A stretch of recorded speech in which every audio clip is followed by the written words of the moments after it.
Volám sa Alžbeta Kršáková, pôsobím ako zubná lekárka. Študovala som na Univerzite Palackého v Olomouci. Momentálne už 11. rok pracujem na súkromnej klinike v Bratislave. Popri tom sa ešte externe venujem aj výuke budúcich zubných lekárov na SZU, predtým aj na Univerzite Komenského. No, už od strednej školy som vedela, že chcem pracovať v nejakom prírodovednom odbore, lebo najviac ma bavila biológia, fyzika, chémia a podobné predmety. A medicína bola prirodzená voľba. A potom v podstate na popud môjho spolužiaka, ktorého mamina je zubná lekárka, tak som vyskúšala aj príjmačky na zubné lekárstvo, kde ma prijali a zároveň som rada, že môžem trošku tvoriť aj rukami. Je to trošku taká remeselná činnosť. Vždy ma to bavilo. Mám za sebou 2 cykly výtvarky, takže mám pocit, že som sa v tom aj našla celkom. Realita toho povolania je dosť podobná tomu, čo som si predstavovala, ale oveľa viac je to práca s ľuďmi a častokrát aj s psychikou tých ľudí. Nie je to vyslovene len to remeslo, ale človek musí byť tak trošku aj psychológ. Na to nás nepripravili v škole. Dobrý zubný lekár by mal byť trpezlivý, mal by byť empatický a mal by byť odborník. Trošku to možno rozviniem. Odborník v zmysle, že by mal sa neustále vzdelávať, lebo rôzne postupy, odporúčania sa v priebehu toho profesného života zubného lekára môžu zmeniť a je dobré držať si vlastne krok s dobou a s vedou. Mal by byť trpezlivý, lebo nie všetci pacienti sú hneď otvorení, ochotní možno počúvať a trošku dlhšie trvá, kým si vybudujú vzťah so svojím zubným lekárom. A tá empatia prichádza k tomu, že často sú ľudia u nás v strese, takže by sme sa trošku mali vedieť vcítiť do toho ich stresu a pocitov. Úlohou každého zubného lekára je objasniť pacientovi vzťah ústnej hygieny a zdravia ústnej dutiny. To znamená, že každý pacient by mal byť od zubára poučený, aké je dôležité udržiavať všetky plochy v ústach čisté, či už sú to zuby, sliznice. Mal by byť ten zubár schopný ukázať aj prakticky každému svojmu pacientovi, ako používať pomôcky ústnej hygieny. Čiže jednoznačne každý zubár by mal dbať o to, aby jeho pacienti vedeli správne používať pomôcky ústnej hygieny a aby mali dobrú ústnu hygienu. Viem, že v bežnej praxi na to až tak veľa času nie je, ale každý zubár by si mal nájsť čas minimálne pri prvom kontakte s pacientom, vysvetliť mu jednak dôležitosť tej jeho domácej starostlivosti, lebo bez nej žiadne stomatologické ošetrenie nebude mať dlhodobý úspech. Neskôr rolu inštruktora, motivátora by mala prebrať dentálna hygienička, ktorá sa tejto problematike venuje.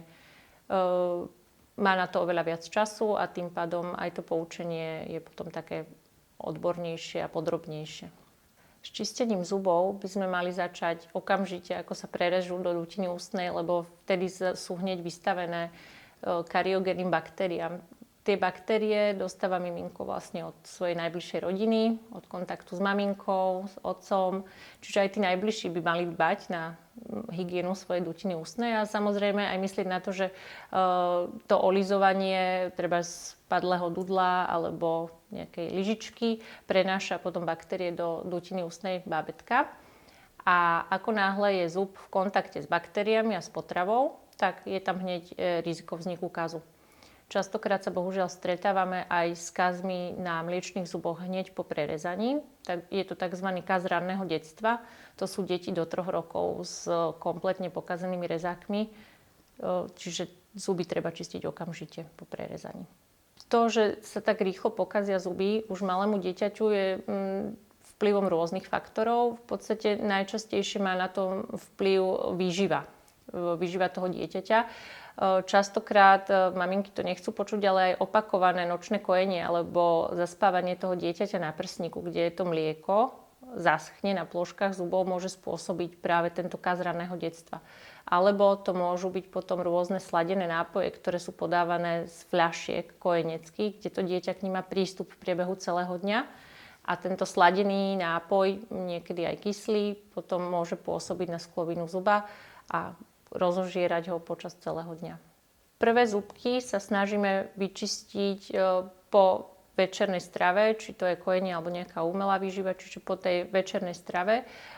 Vieme, že u takých úplne malých bábetiek, keď už majú prerezané zuby, dochádza aj k opakovanej strave počas noci.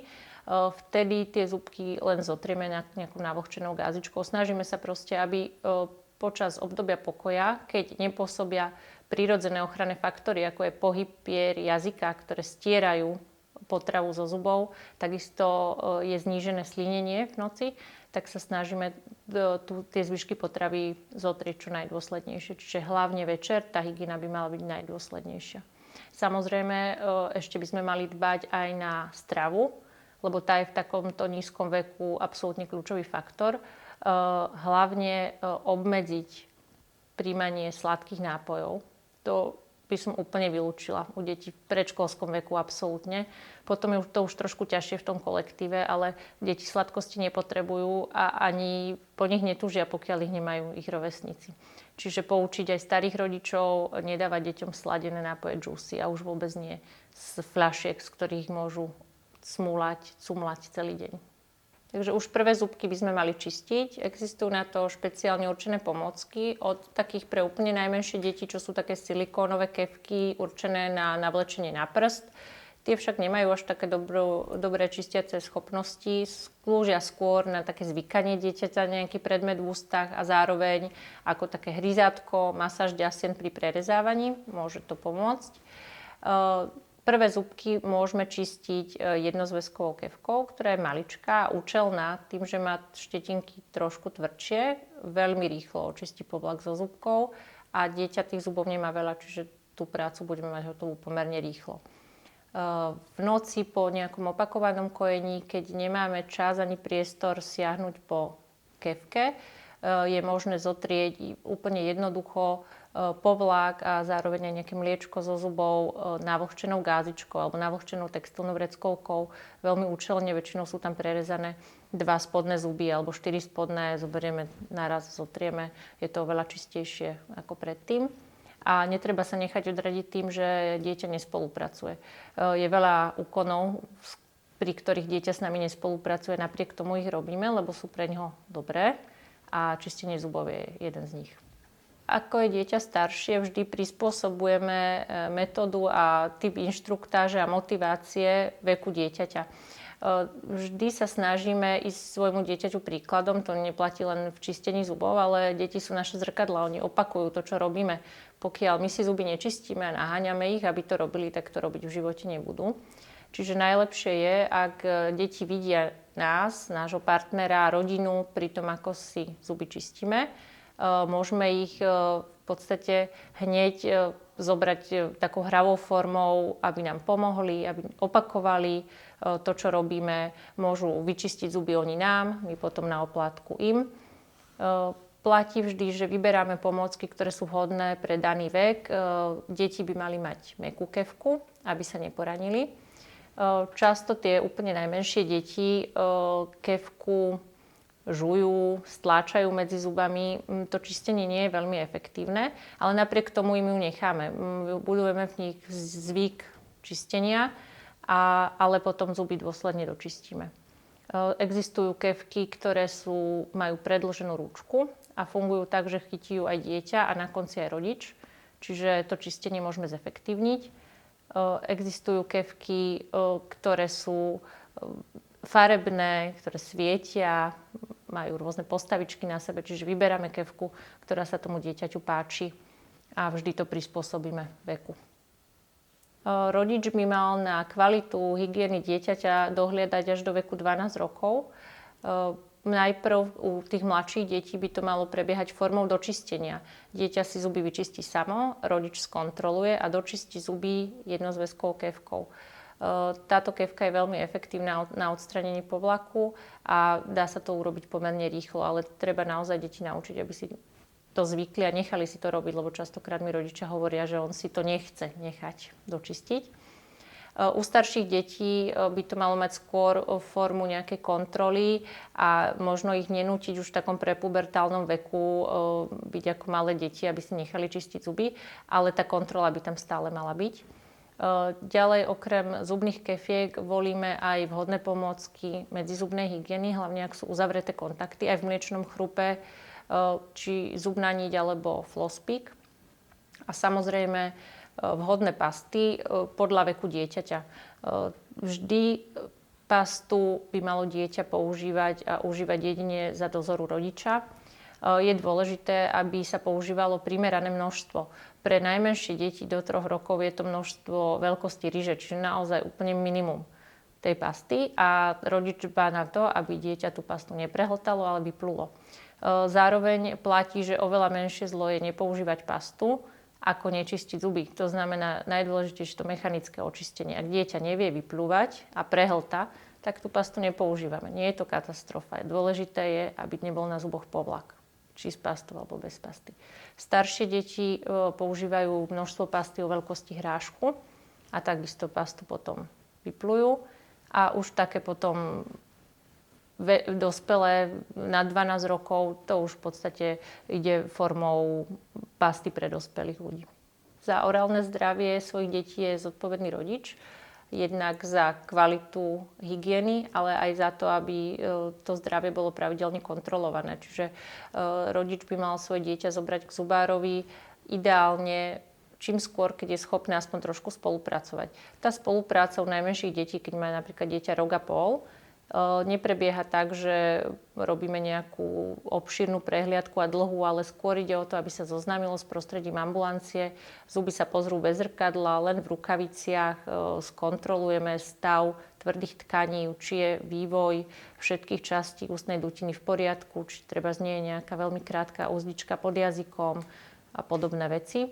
Ale to dieťa by určite z toho nemalo mať stres, nemalo by to byť na silu. Pedostomatológovia na Slovensku sú pomerne vzácni. Čisto deťom sa niektoré praxe venujú, ale je ich málo. Vo väčšine prípadov to funguje tak, že rodič zoberie dieťa k zubárovi, ku ktorému chodí on. A podľa mňa to je celkom dobrý model, pretože keď dieťa vidí, že jeho rodič je na prehliadke, tak potom to absolvuje bez nejakých väčších ťažkostí aj ono samo. Mliečny chrub je veľmi dôležitý pre celkový vývoj dieťaťa. Má extrémne dôležitú funkciu pri vývoji hornej dolnej čelusti pre správne budúce postavenie stálych zubov. Dočasné zuby samozrejme plnia až do svojho vypadnutia estetickú, fonačnú, mastikačnú funkciu. To znamená, dotvárajú celkový výzor tváre toho dieťaťa, umožňujú mu správne tvoriť hlásky na zuboch, sykavky. Takisto bez zubov by sme to úplne nezvládli a deti, ktoré nemajú zuby alebo predčasne o ne prišli, môžu šušľať. A tá mastikačná funkcia, to znamená žuvacia funkcia, je extrémne dôležitá pre celkový zdravotný stav toho dieťaťa. Keď dieťa nie je schopné efektívne požuť potravu, tak aj jeho výživa môže byť vlastne ohrozená. Je treba si uvedomiť, že dočasné stoličky sa vyvíjajú až vo veku 9, 10, 11 a neskôr rokov dieťaťa. To znamená, že sú v tom chrupe pomerne dlho a dosť dlhý čas aj koexistujú už so stálymi rezákmi a so stálymi prvnými stoličkami, čiže šestkami.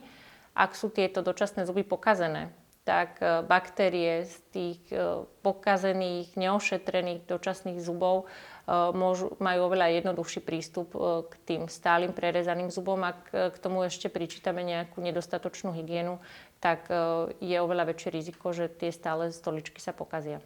Treba si samozrejme aj uvedomiť, že ošetrenie akékoľvek, aj menšieho kazu u dieťaťa je oveľa zložitejšie ako u dospelého zuba, preto je prevencia extrémne dôležitá a nehovoriac o tom, že ak dieťa príde s bolesťou, má rozsiahly kaz, nedaj Bože zápal zubného nervu, tak to ošetrenie ho môže traumatizovať potom na celý život. Dobré a kvalitne vyčistené zuby znamenajú, že všetky plôžky sú zbavené zubného povlaku, ktorý sa nám tam v priebehu dňa nahromadil. Nesmieme zabúdať, že zuby nemajú len tie plôžky, ktoré vidíme, ale majú aj plôžky, ktoré nevidíme. Čiže nemôžeme to naše čistenie obmedziť len na tie viditeľné časti. Treba použiť zubnú kefku, ktorými vyčistíme prístupné plôžky, to znamená prednú, žuvaciu plôžku a vnútornú plochu zuba. A potom použiť pomôcky medzizubnej hygieny, ktorými zabezpečíme vyčistenie bočných plôšiek zuba. Treba si uvedomiť, že zub nemá len plôžky, ktoré vidíme, ale je tam veľká plocha zuba, ktorú bežne nevidíme. To sú tieto bočné plôžky, ktoré sú rovnako veľké ako tie viditeľné. Tie si musíme očistiť takisto a takisto dôsledne. Na to používame pomôcky medzizubnej hygieny. Čiže dôsledne vyčistený zub znamená vyčistená plôžka vonkajšia, žuvacia, vnútorná, ale takisto medzizubné plôžky. Čo sa týka frekvencie čistenia zubov, tak optimálne je čistiť si zuby 2-krát denne, ale s dôrazom na dôslednú dentálnu hygienu, hlavne pred spaním, čiže večer. Ráno nemusíme používať všetky medzizubné pomôcky, ale večerná hygiena má byť dôsledná. Spať máme ísť s čistými zubami s minimum baktérií, čiže použijeme kefku, zubnú niť, medzizubnú kefku, proste všetky pomôcky, ktoré bežne používame a venujeme tej hygiene dostatok času. Večer to môžeme využiť aj na také skľudnenie, rituál pred spaním. Pri tom rannom zhone stačí také rýchlejšie vyčistenie. Čo sa týka vzťahu času, kedy si máme čistiť zuby po jedle, tak nie okamžite. S tým, že ak jeme nejaké sladké a kyslé jedlá, tak ten čas by sme mali trošku predĺžiť, umožniť vlastne slinám, aby remineralizovali sklovinu, ktorá bola zmäknutá týmito kyselinami. Pokiaľ chceme zuby vyčistiť rýchlejšie, tak po aj napríklad káve alebo inom kyslom nápoji je vhodné si vypláchnuť ústa čistou vodou, chvíľku počkať a zuby si čistiť až následne. Správna zubná kefka by mala mať dostatočne malú hlavičku, aby sme sa s ňou vedeli dostať na všetky aj tie zadné časti dutiny ústnej. Ideálne by mala mať mäkšie štetinky, lebo ľudia zvyknú pri čistení tlačiť a minimálne tými mäkšími štetinkami si menej ublížite. Zároveň je dôležité aj počet tých štetín. Čím je tých štetín viac, tak efektívnejšie čistia. Mali by byť zostrihnuté v podstate do nejakej roviny. Také veľké výstupky, rozdiely vo výškach štetín nie sú až také prospešné. Práve môžu tie vyššie štetinky poškodiť jasno, keď ich neuvážene používame alebo keď s nimi pritlačíme. Čiže kefka by mala mať jednoduchý tvar, mala by byť skôr menšia a tie štetinky by mali byť husté. Proti prírodným kefkám nemám absolútne nič. V podstate je to podľa mňa voľba každého.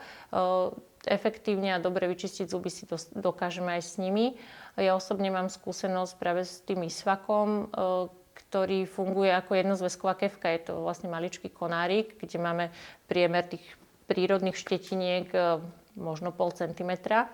Čiže ak si s ním chceme vyčistiť zuby, funguje to ako jednozväzková kefka.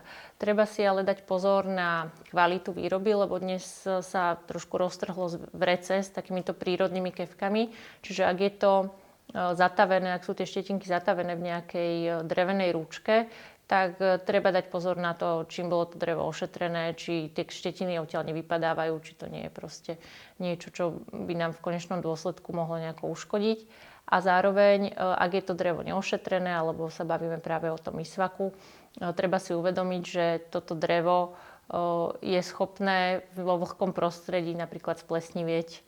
Čiže ak ho ukladáme do pohárika medzi naše bežné kefky, kde je vždy trošku vlhko, tak potom môže tam narazť nejaká pleseň.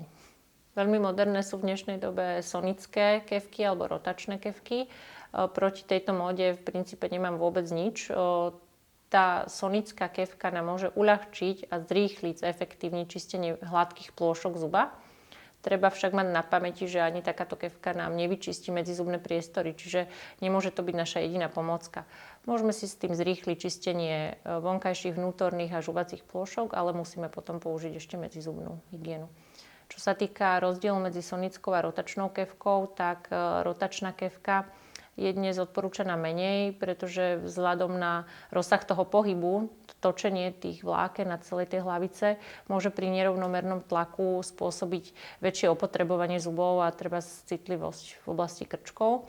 Sonická kefka, ktorá nerotuje, ale len vibruje, tak by tomuto problému mala predchádzať alebo minimálne ho minimalizovať. Zároveň veľa kefiek má aj senzory tlaku, ktoré toho používateľa upozornia na to, že veľmi na tú kefku tlačí, čo beriem teda ako pozitívum a možno takú pomôcku pre chronických tlačičov na kefky. Frekvencia výmeny zubnej kefky by sa mala odvíjať od toho, keď je opotrebovaná. Bežne sa zubná kefka opotrebuje po dobe nejakých 3-4 mesiacov, možno za pol roka, ale nesmieme na ňu nadmerne tlačiť. Pri nadmernom tlaku dochádza k ohýbaniu vláken, štetiniek, ktoré potom neplnia svoju funkciu, nečistia efektívne a zároveň môžu tie ohnuté konce poraniť napríklad jasna. Na správne vyčistenie zubov potrebujeme pomôcky zubnú kefku a medzizubné pomôcky zubnú niť. Medzizubnú kefku záleží potom od konkrétneho pacienta, ale minimum je zubná kefka a niť. Čo sa týka ústnej sprchy, je to vhodný doplnok hlavne u pacientov, ktorí majú nejaké komplikovanejšie prostredie dutiny ústnej, či už sú to rôzne fixné zubné náhrady, implantáty alebo zubné strojčeky. Ústna sprcha však nenahradí mechanické očistenie. Môže pomôcť odstrániť už povlak, ktorý je odlupený z povrchu zuba, nejakou mechanickou pomôckou, tak môže ho vyplaviť z medzizubného priestoru, ale sama o sebe ten priestor nevyčistí. Do kategórie pomôcok pre ústnu hygienu patria aj rôzne prípravky, ako zubné pasty, gély a tak ďalej. Sú pomerne dôležité, môžu nám to čistenie spríjemniť, ale najdôležitejšie je mechanické očistenie povlaku. To znamená čistý, očistený zub kefkou a niťou, prípadne medzizubnou kefkou. Zubná pasta môže pomôcť v zmysle, že nám spôsobí svieži pocit v ústach, čistíme si potom radšej, obsahuje floridy, ktoré pomáhajú budovať silnejšiu, mineralizovanejšiu sklovinu, ale nie je to vec, ktorá by nás zachránila. Pokiaľ my si nevyčistíme tie zuby dobre mechanicky, tak akákoľvek takáto pasta alebo gel nám nepomôže. Treba si uvedomiť, že ústna voda je čisto deodoračný doplnok. Okrem výnimiek, ktoré za chvíľku zmiením, to znamená, že ústna voda nemôže zabezpečiť to, že nám vyčistí zuby. Ona nevyplaví ani neodstrelí baktérie z povrchu zuba. Ona nám len osvieží dutinu ústnu. Treba si vyberať ústne vody, keď ich chceme používať, také, ktoré neobsahujú alkohol, pretože ten sliznice vysušuje. A ústne vody sú niekedy vhodné po treba stomatochirurgických zákrokoch. Sú to špeciálne terapeutické ústne vody, ktoré obsahujú účinné látky, ale používajú sa iba obmedzene po tých zákrokoch. Bielenie zubov tiež veľmi aktuálna téma, lebo častokrát ľudia ako prvé nevnímajú zdravie svojich zubov, ale ich farbu, čo je chyba. Bieliť zuby môžeme, je to proces, ktorý sa dá dosiahnuť reálne, sú prípravky, ktoré fungujú, ale vždy tento proces by mal mať pod dozorom odborník, či zubný lekár alebo dentálna hygienička. Na zuboch sa počas života, počas ich používania budujú pigmenty zo stravy, z fajčenia a podobne, ktoré vieme odstrániť aj mechanicky na pravidelnej dentálnej hygiene. A ak by sme chceli naše zuby ešte trošku vybieliť, tak sa to dá urobiť, ale treba to robiť prípravkami, ktoré sú na to určené a z rúk odborníkov.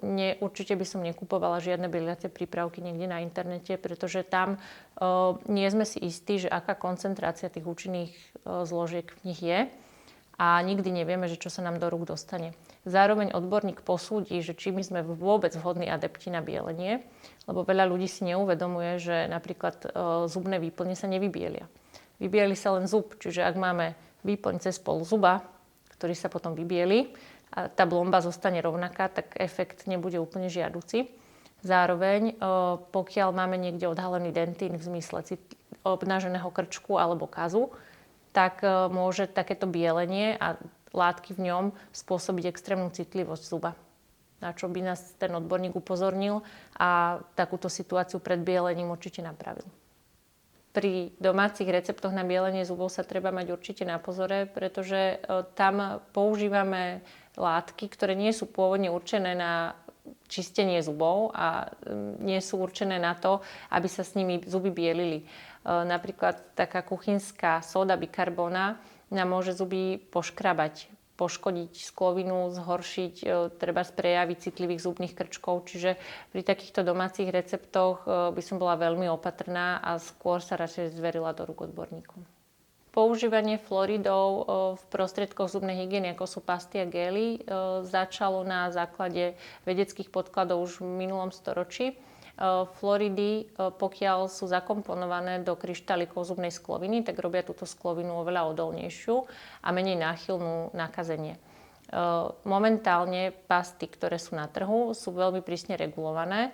Čo sa týka množstva aj zloženia, nepoužíva sa tam flór, ale fluoridy, to znamená zlúčeniny flóru, ktoré sú potom schopné inkorporovať sa do kryštáliku hydroxyapatitu v zubnej sklovine, ktorý sa potom stáva pevnejším.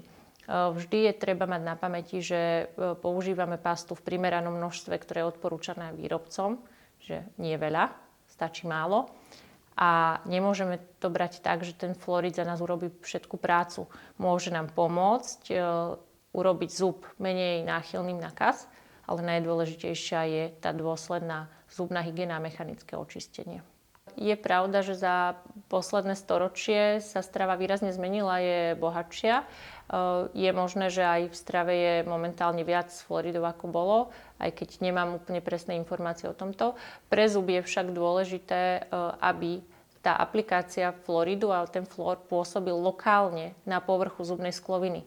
My nepotrebujeme fluoridy ani pastu, gély prehltať. To je práve kontraindikované. My všetky tieto prostriedky používame len na krátky kontakt so zubnou sklovinou, po čom ich vyplujeme. Čiže neprehltame ich, aby sme vlastne nezvyšovali ten príjem. Samozrejme, všetky tieto prostriedky sú vypočítané tak, že aj keby sme ten hrášok pasty prehltli, tak nič sa nám nestane, ale je to používané a myslené na lokálnu topickú fluoridáciu, nie na systémovú. V minulosti sa viac používali aj rôzne systémové prvky v zmysle nejakých fluoridových tabliet, fluorizácie mlieka. To sa dnes už veľmi nepoužíva, pretože sa zistilo, že nemá to nejaký zásadný efekt na vplyv nákazivosť zubov. Čiže najdôležitejšie je tá lokálna topická fluoridácia.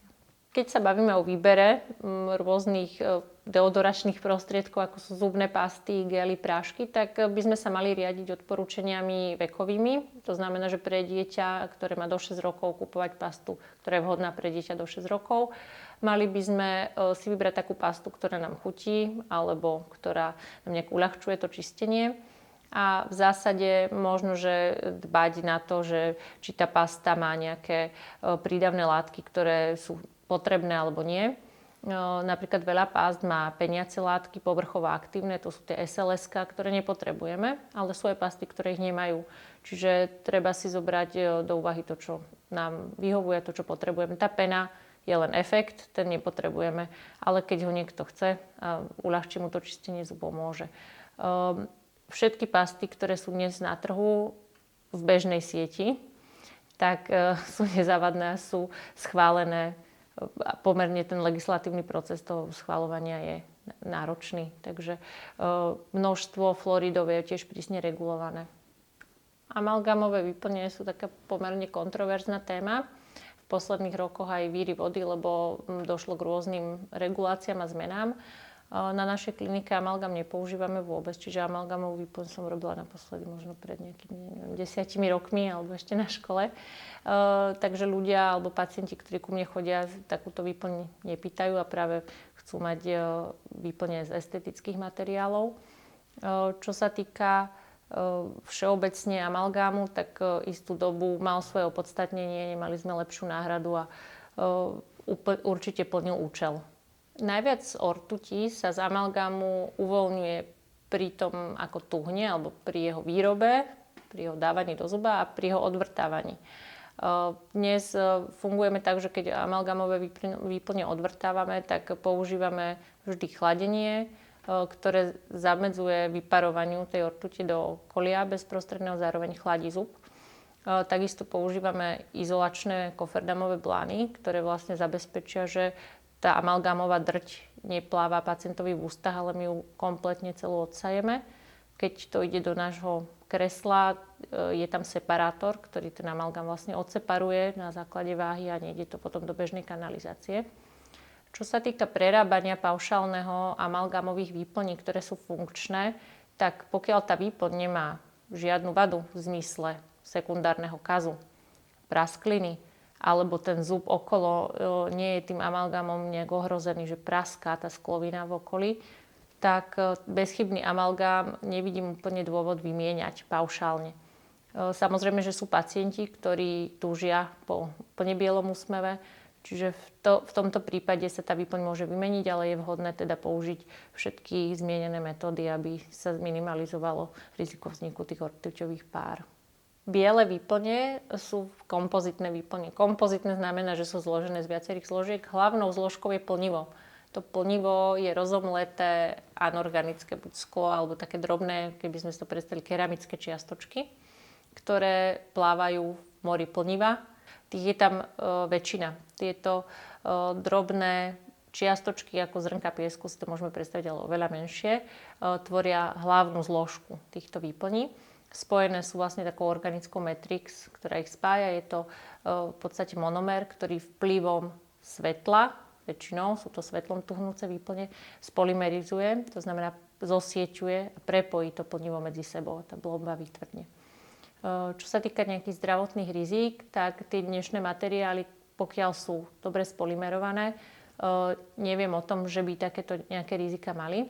Problémom môže byť zvyškový monomer, to znamená nespolymerovaná tá hmota organická, ale tá sa veľmi rýchlo vymie, ale v zásade, pokiaľ sa to dobre spolymeruje, tak už tá vytvrdnutá výplň nemá žiadne negatívne účinky. Pokiaľ vieme dnes, čo bude za 20 rokov, uvidíme.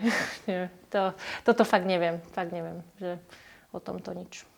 Treba si uvedomiť, že životnosť výplne záleží od formy spracovania. Biela výplň je oveľa náročnejšia na technologický postup a preto aj jej zhotovenie dlhšie trvá. Pokiaľ tá výplň má vydržať, tak musíme dodržať všetky inštrukcie výrobcu. Takáto výplň si vyžaduje absolútne suché pole, čiže použitie nejakých pomôcok, ktoré nám to suché pole umožnia, zaizolujú, a takisto všetky kroky, ktoré sú uvedené v zozname určenom výrobcom. Životnosť výplne záleží teda jednak od spracovania, ale aj o starostlivosti pacienta o vlastný chrup, pretože častokrát sa stane, že vznikne kas na zube, ktorý už nejakú výplň má, ale výplň bezchybne na zube drží a ten kas vznikne na nejakom inom mieste. Treba si uvedomiť, že spoj medzi výplňou a zubom je to najrizikovejšie miesto pre vznik kazu. A preto si treba zuby dôsledne čistiť aj po tom, čo už nejakú výplň majú. Čiže životnosť výplne väčšinou, pokiaľ je dobre spravená, sa odvíja od životnosti toho zuba. Či nedovolíme, aby sa pokazil. Čo sa týka celkového zdravia chrupu, tak zmieňovali sme čistenie zubov a dentálnu hygienu, ale málo sme hovorili možno o diete, strave a jej vplyve na náš chrup. Treba si uvedomiť, že kyseliny a cukry obsiahnuté v potrave sú extrémne rizikovým faktorom pre zdravie zubu. V dnešnej dobe máme prístup k enormne veľkému počtu sladených nápojov, sítených nápojov, rôznych cukroviniek, lepivých potravín, čiže týmto by som radila, aby sa ľudia vyhýbali všeobecne. Dávať pozor na to, aby si na to nezvykli deti, pretože poleptanie nejakými sladenými soft drinkami, pokiaľ sa pijú veľa, tak môže tú sklovinu poškodiť už nenávratne. A druhá najdôležitejšia vec je to, že čistý zub sa nepokazí. Čiže potrebujeme si ho dobre mechanicky očistiť a venovať tomu svoj čas. Vráti sa nám to v podobe zdravých zubov.